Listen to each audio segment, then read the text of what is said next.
Let's talk about Sylvia Bloom. She was a secretary at a law firm in Brooklyn, New York, who amassed over $8 million through investing in stocks over her lifetime. $8 million. And what does the average secretary make?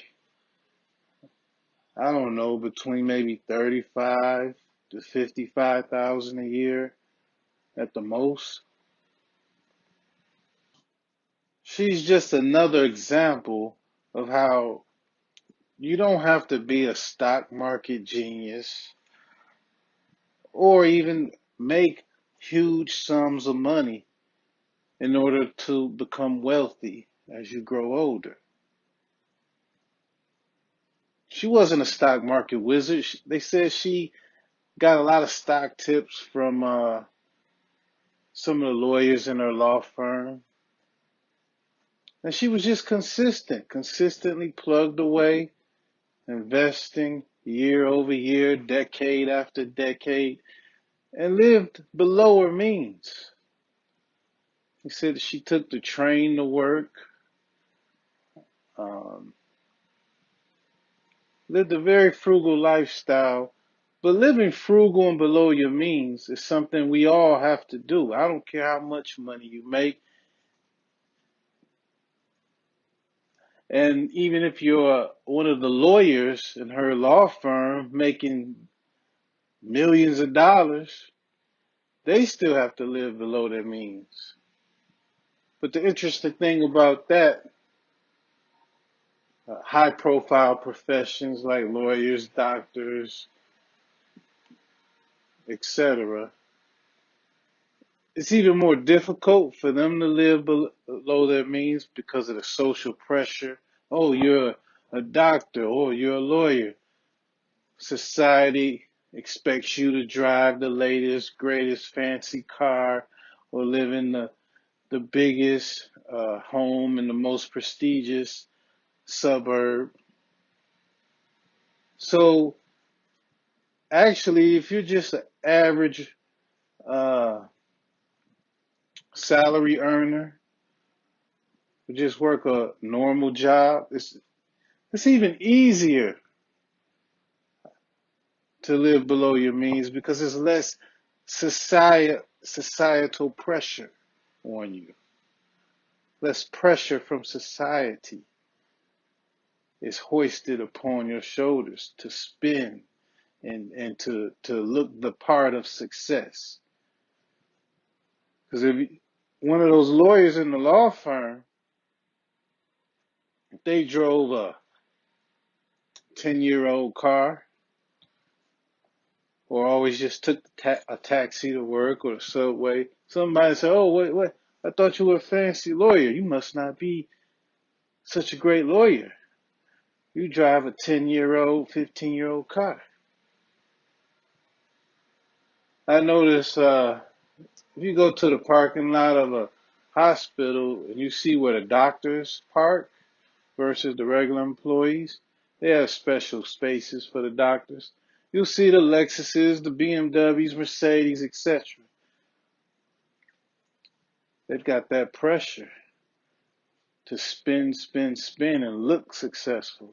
So the point is, a lot of high profile, high income people, they have a hard time living below your means. So I would be willing to bet that Sylvia Bloom, as a secretary, retiring with amassing $8 million over her lifetime, was a lot more than a typical doctor or lawyer is able to amass over their lifetime.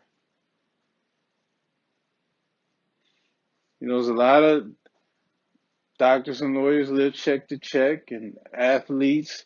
So the point of that is just to say it's not always about having a super high income to get rich. It's not always about how much money you make, and making as much money as you can is great. But what's most important is how much money you keep That's what's most important. How much are you able to keep and invest? And that's all about mind state.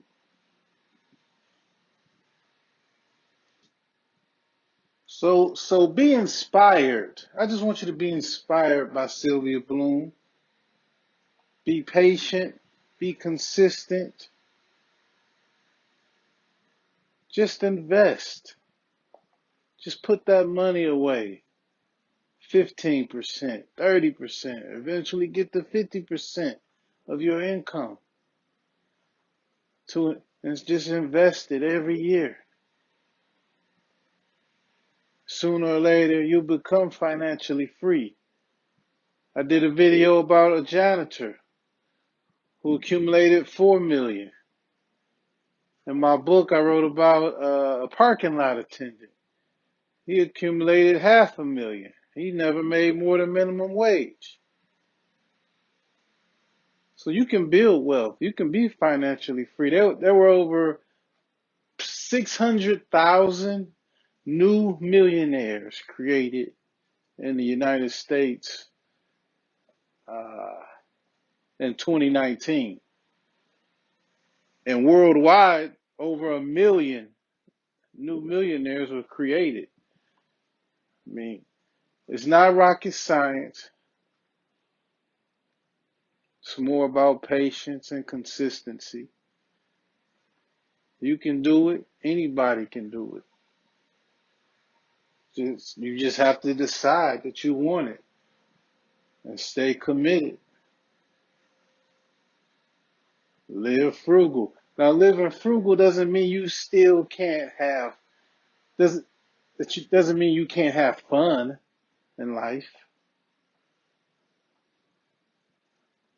Sacrificing means sacrificing the dumb things, the things that don't bring value into your life.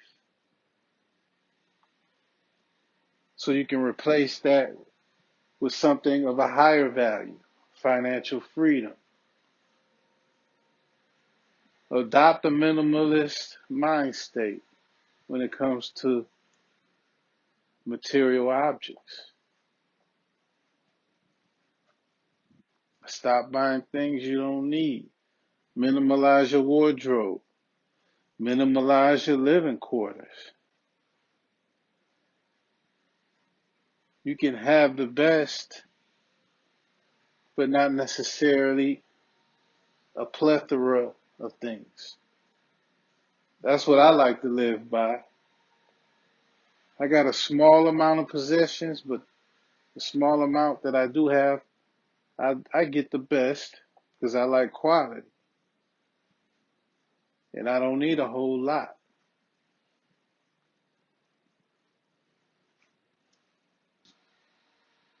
I still travel.